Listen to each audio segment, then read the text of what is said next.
Born in Yemen under a devout religious family, Ramzi bin al-Shibh and his early life was met with uncertainty. The young Yemeni took part in the 1994 Yemeni Civil War at the age of 22. He would only fight for a brief period before traveling to Munich, Germany, to obtain a visa to the United States. Exact details are unknown, but bin al-Shibh is well known in Islamist militant circles in Bosnia at this time. The ex-wife of Reda Sayam will later recount traveling to Hamburg from Bosnia with bin al-Shibh and Sayam in 1996. Sayam has never been convicted of any serious charge, but he is widely regarded by intelligence officials as one of al-Qaeda's most important operatives in Europe. Bin al-Shibh then applied for asylum inside Germany. From 1995 onward, while awaiting for the results of his asylum petition, he traveled to Bosnia in 1996. He then returned to Germany in 97, only to find out that his asylum was denied. Al-Shibh would then travel back to Yemen, his birthplace, where he would obtain a student visa at the German embassy in Sana'a. He then traveled back to Hamburg, Germany, only to become a recluse with poor social skills and had trouble in his grades at the University of Hamburg. Al-Shibh's inexperience at becoming socially inclusive was noticeable to anyone. It was around 1997 when he first met Mohammed Atta at al-Quds mosque in Hamburg, Germany. Atta found al-Shibh to be mildly interesting, only due to the commonality of their shared theological position, which was Wahhabi Islam. Mohammed Atta, Ramzi bin al-Shibh, and two of their associates, Mohammed Haydar Zamar and Mohammed Belfast, would find employment at a small Hamburg area computer company called Hay Computing Service. Atta and Belfast got their jobs through Agus Budiman, an Indonesian associate of theirs, who was already employed at the company. Zamar had begun grooming both Atta and al-Shibh to become more fervent in their Sunni Wahhabi beliefs by advocating violence to the disbelievers in the West, called kuffar. Zamar had long been under the monitoring of the German intelligence Bundesrat für Waffenforschung, or the BFB, who had begun tapping Zamar's phone for the past 12 months. Meanwhile, the CIA tried to court Zamar into an operative. Zamar had traveled back and forth from Germany to Afghanistan. They also had found out he was involved with the Chechen War as well as fighting alongside the Mujahideen in the Balkans. Zamar was a high-level al-Qaeda contact and had also been known to conduct in a myriad of criminal activities, which included gun running and being a financial courier for al-Qaeda. By December of 97 through November of 98, records would indicate that would-be hijacker Ramzi bin al-Shibh would live at the same Hamburg, Germany address as a Moroccan named Mohammed Daki during this time. Daki will be arrested in April of 2003 and will admit to knowing bin al-Shibh and some others in the Hamburg cell. In April of 1999, Daki will obtain a visa to travel to the United States, but it is not known if he goes there. It is generally assumed by the press that the Hamburg cell keep themselves separate from other al-Qaeda cells in Europe. However, Daki is an expert document forger and a member of al-Qaeda's Milan cell. There is considerable evidence that the Milan cell has foreknowledge of the 9/11 plot. The cell is under heavy surveillance by Italian intelligence before 9/11, but apparently the connection between Milan and Hamburg cells through Daki is not made. German authorities will later interview him after 9/11, and he will later admit to ties between al-Shibh and himself, but he would be let go and not investigated further and not put on any watch list. He will later come under investigation in Italy for recruiting fighters to combat the United States in Iraq. He will finally be arrested and charged for that, but not for his 9/11 connections. Mohammed Atta would leave Hamburg for some time in late 97 and early 98, and he may go to a military training camp in Afghanistan, possibly with hijacker associate Ramzi bin al-Shibh. When Atta returns in the spring of 98, he tells his roommate that he had been on another pilgrimage to Mecca, although author Terry McDermott will later note in his book, Perfect Soldiers, quote, he had been on Hajj just 18 months earlier, and it would be unlikely for a student, even one so devout, to go twice so quickly or stay so long, end quote. This is Atta's longest absence since arriving in Hamburg, and there is no record of him spending any substantial portion of it at his home in Cairo, Egypt. According to McDermott, he leaves Hamburg as he usually did over the winter holiday. Atta and bin al-Shibh would travel oftentimes together and disappear for months on end, telling relatives they were on Hajj. Their whereabouts would be unknown, but some speculate they would be meeting with al-Qaeda coordinator and fundraiser Khalid Sheikh Mohammed. It was during the summer of 1998 that the Hamburg cell would finally come to fruition under Atta and Ramzi's leadership. Here, they would meet future 9/11 hijackers Marwan al-Shehhi, Ziad Jarrah, and other al-Qaeda operatives such as Saeed Bahaji, Mohammed Atta Zamar. Zamar was a longtime Syrian al-Qaeda operative involved with multiple nefarious criminal activities.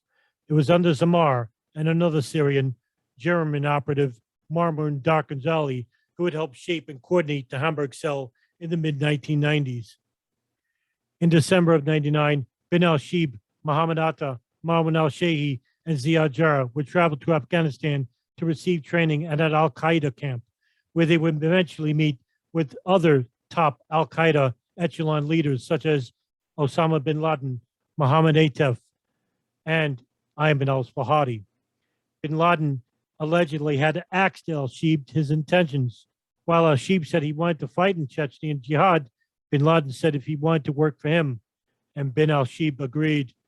Also at this time, German intelligence would have the Hamburg cell under constant surveillance, but produce very minimal results. The 9/11 Commission would later say that Mohammed al-Slahi was a part of a significant al-Qaeda operative, and it was even known to U.S. and German intelligence, although all charges against Slahi would later be dropped because there was no connection between Slahi or members of the Hamburg cell. 9/11 mastermind Khalid Sheikh Mohammed would later visit Hamburg at this time and meets with 9/11 hijacker Mohammed Atta and associate Ramzi bin al-Shibh. Together, they make plans to carry out the 9/11 attacks in the United States. According to German investigators, by at least this time, the al-Qaeda Hamburg cell, including Atta, al-Shehhi, Ziad Jarrah, and bin al-Shibh, had come up with the idea of attacking the United States using airplanes. This theory is based on witness statements and the discovery by the German police of a flight simulator file on a computer used by the Hamburg cell that was downloaded between January and October of 1999. In February of 2000, Ramzi bin al-Shibh would travel to Karachi, Pakistan. There, he would meet with Khalid Sheikh Mohammed, where he instructed both Atta and al-Shibh how to mix in with Western people, how to dress and behave like them in order not to stand out. Afterwards, bin al-Shibh would try for a U.S. visa from the U.S. Embassy in Sana'a, Yemen. He was denied a passport, and then he traveled back to Frankfurt, Germany, even after applying for a pilot's training course throughout Germany and Yemen. During a trip to Afghanistan, he would meet with bin Laden and Mohammed Atef again. This time, they relate to him the plans of 9/11 in which targets are selected. Bin Laden would also use al-Shib as a coordinator for the 9/11 hijackers and to relay messages from Afghanistan to the hijackers in Germany while inside the United States. 9/11 hijacker Marwan al-Shehhi takes a 3-day trip to Las Vegas and will later say he was followed on the trip. One of the hijackers' associates, al-Shib, would later say in a 2002 interview that al-Shehhi felt he was being followed on a flight from New York to California by security officers. Bin al-Shib will also later say that fellow hijacker Ziad Jarrah felt he was also followed on a similar flight. 9/11 hijackers Marwan al-Nawaf al-Hazmi and Khalid al-Midar also would be concerned about possibly being followed on a flight to the United States by security services. According to the 9/11 Commission, during their meeting in Spain, where they would discuss the looming attacks, 9/11 hijacker Mohammed Atta tells would-be hijacker Ramzi bin al-Shibh that he considered targeting a nuclear facility in which he saw during familiarization flights near New York. This is presumably Indian Point, which is 30 miles north of New York City. American Airlines Flight 11, which Atta supposedly piloted on September 11, 2001, passes directly over Indian Point minutes before hitting the World Trade Center. However, the other pilots did not like the idea. They thought a nuclear target would be difficult because the airspace around it was restricted, making reconnaissance flights impossible and increasing the likelihood that any plane would be shot down before impact. Nor would a nuclear facility have any particularly symbolic value.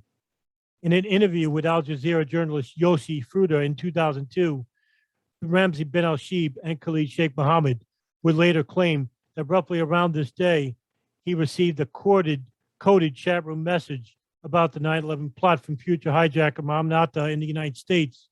Fruta would later co-write a book, and in it, he will allege that bin al-Shibh gave him a computer disk containing the exact message. The message, as translated by Fruta, reads, quote, "The first semester commences in 3 weeks. There are no changes. All is well. There are good signs and encouraging ideas. 2 high schools and 2 universities. Everything is going according to plan. The summer will surely be hot. I want to talk to you about some details.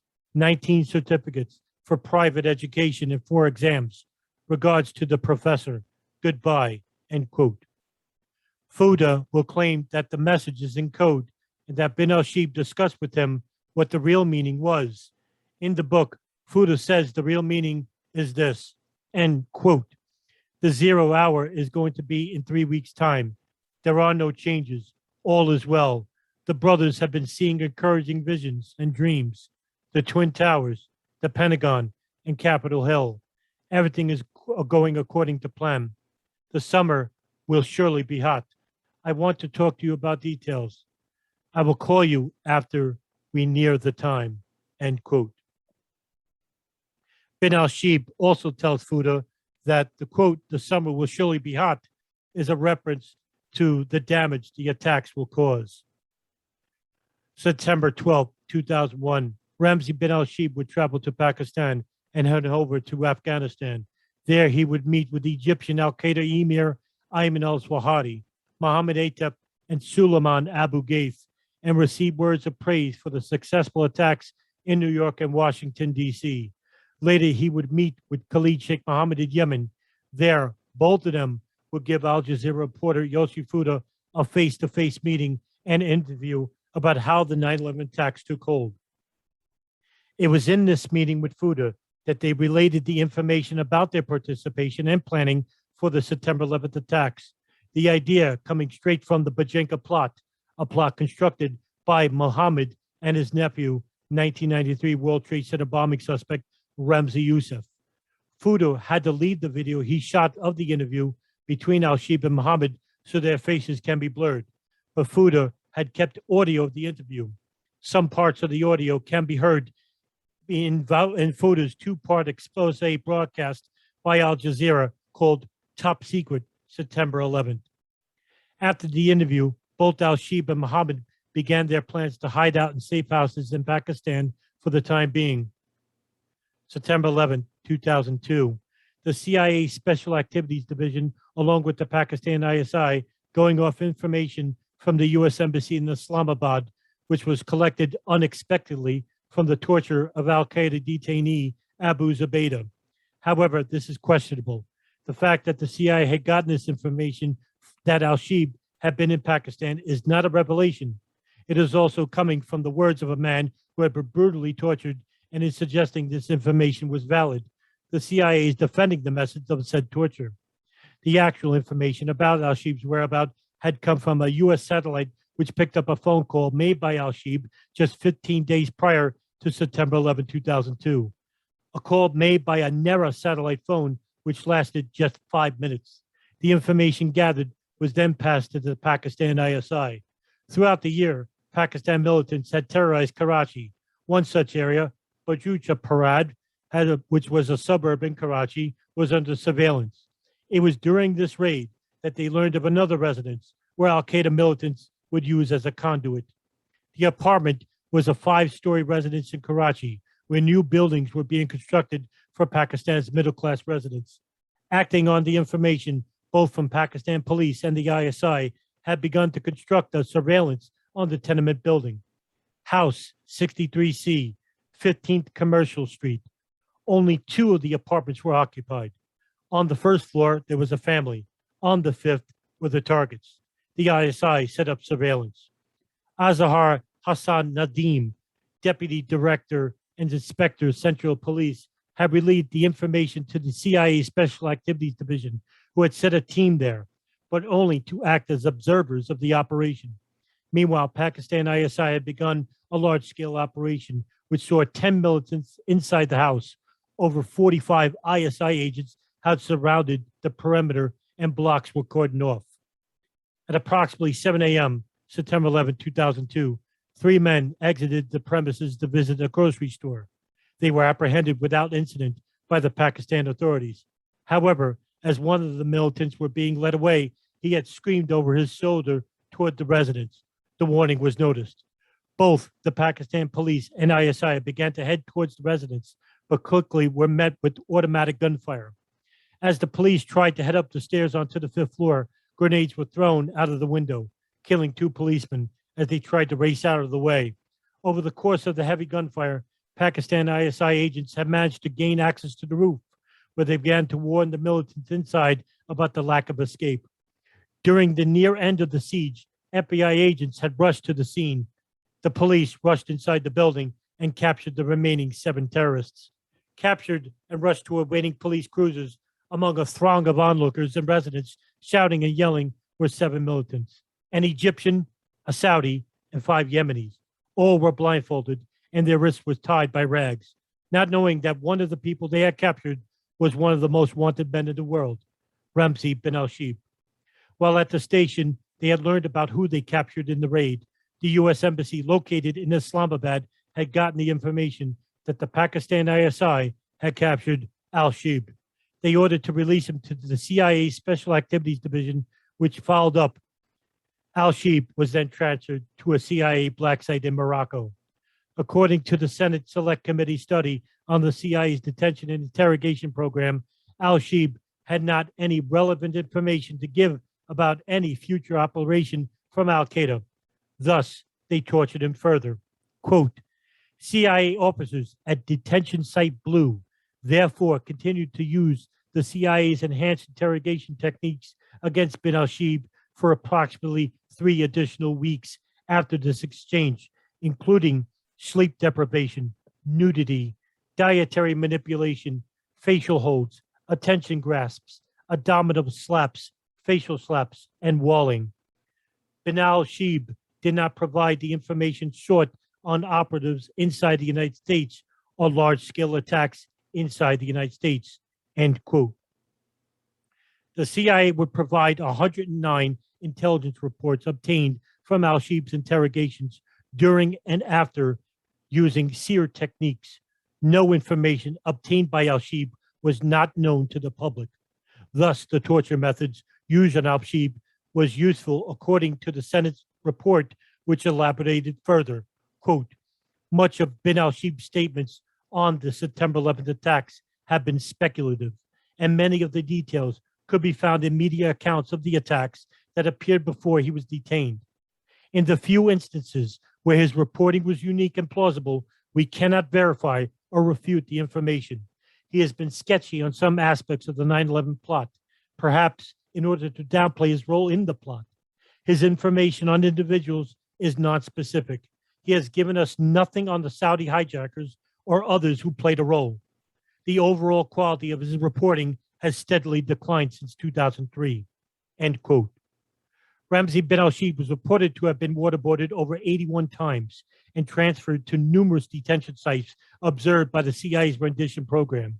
He was transferred to numerous sites located in Poland, Afghanistan, Jordan, and finally was moved to Guantanamo Bay alongside Khalid Sheikh Mohammed, Ammar al-Baluchi, Mustafa al-Hasnawi, and Walid bin Attah, all who are being charged for their planning and participation in the September 11, 2001 attacks in New York and Washington. It would later become known that Aero Contractors, a North Carolina private charter plane operation, was known to employ renditions for the CIA. Human Rights Policy Lab at the UNC School of Law determined that it was through Aero Contractors who rendered al-Shibh to a CIA black site in Morocco. According to a detailed report by Human Rights Policy Lab, Ramzi bin al-Shibh was subjected to extreme amounts of torture that had left him emotionally unstable.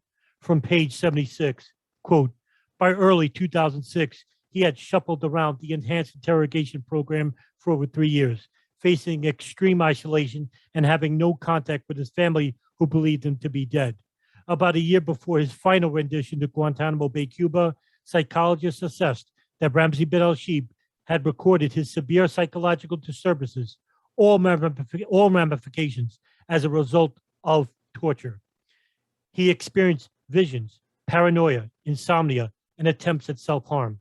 A psychologist on site wrote that bin al-Shibh's case is important to keep in mind that he was previously a relatively high-functioning individual, making his deterioration over the past several months more alarming, end quote. Since his release from his initial Moroccan custody in 2002, bin al-Shibh has provided the CIA with very little useful information, suggesting that the use of extreme extraordinary rendition practices and torture for 4 years of his life was of no benefit to assisting with the so-called significance to the war on terror. Rather than allow him a fair trial, the CIA subjected him to years of inhumane treatment in hopes of gaining al-Qaeda intelligence. On September 5th, 2006, Ramzi bin al-Shibh was transferred into U.S. military custody at Guantanamo Bay, Cuba, where he was placed on antipsychotic medications. He has since been charged with the conspiracy for the 9/11 attacks and is awaiting military trial. The Department of Defense has classified Ramzi bin al-Shibh as an enemy combatant and shall be detained indefinitely, charged with participating and planning the September 11, 2001 attacks. Yet, the inhumane and unnecessary treatment of al-Shibh and others like Mohammed al-Slahi, Abu Zubaydah, by the CIA will most likely render him free of any charges or statements he had made to them under these conditions. The question we have to ask next, why did they torture him to such extremes, knowing that torture methods never work or produce any valuable information? U.S. officials say Ramzi bin al-Shibh knew some crucial operational details of the 9/11 plot. Now there's new information on tapes of his interrogation and new questions about how these might help or hurt the government's case against him. A knowledgeable U.S. source tells CNN the CIA found tapes of leading 9/11 suspect Ramzi bin al-Shibh being interrogated. Believe it or not, the tapes were found under a desk at the agency. The source says the tapes don't show any so-called enhanced interrogation techniques like waterboarding. Those tapes were destroyed by the CIA. But these are believed to be the only tapes left showing what's known as a black site interrogation, the questioning of a terrorism suspect at a secret prison overseas. Our source says these tapes were recorded in Morocco. They were likely made several years ago after bin al-Shibh's capture in Pakistan in September 2002. We spoke with bin al-Shibh's attorney. He knew the CIA had found the tapes there 3 years ago, but didn't know they were of his client. I was rather dumbfounded to think that we had litigated as long as we had in Guantanamo without knowing that there were tapes of Mr. bin al-Shibh. When something like this occurs, you begin to question the transparency of the whole proceedings and what else is not being turned over, which is rather shocking. When you consider that we're dealing with a capital prosecution in what is supposed to be an American criminal court. Ramzi bin al-Shibh was, according to U.S. officials, a key operational commander in the 9/11 plot after he was unable to join the hijackers himself. CNN terrorism analyst Peter Bergen says it was bin al-Shibh who connected the hijackers with Osama bin Laden, telling lead hijacker Mohammed Atta what targets bin Laden wanted to hit, then telling bin Laden that Atta had selected September 11th as the day of the attacks. What might interrogators have been asking him on those tapes? Well, the interrogators would have known that he gave a pretty substantial interview to Al Jazeera about his role in 9/11, but they want to get all that information again. They want to get into it in more detail.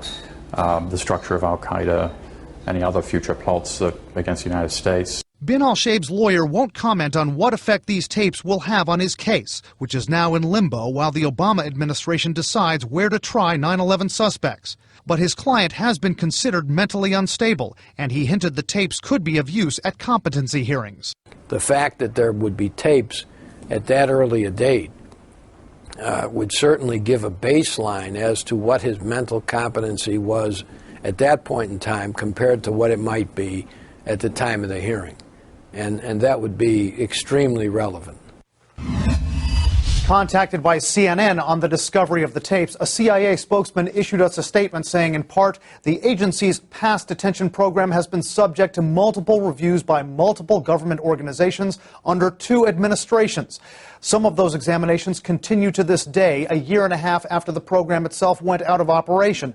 The so-called black sites and enhanced interrogation methods, which were administered on the basis of guidance from the Justice Department, are a thing of the past. We have also contacted the Moroccan embassy regarding our reporting that these tapes were made at a site in Morocco. We've not heard back yet.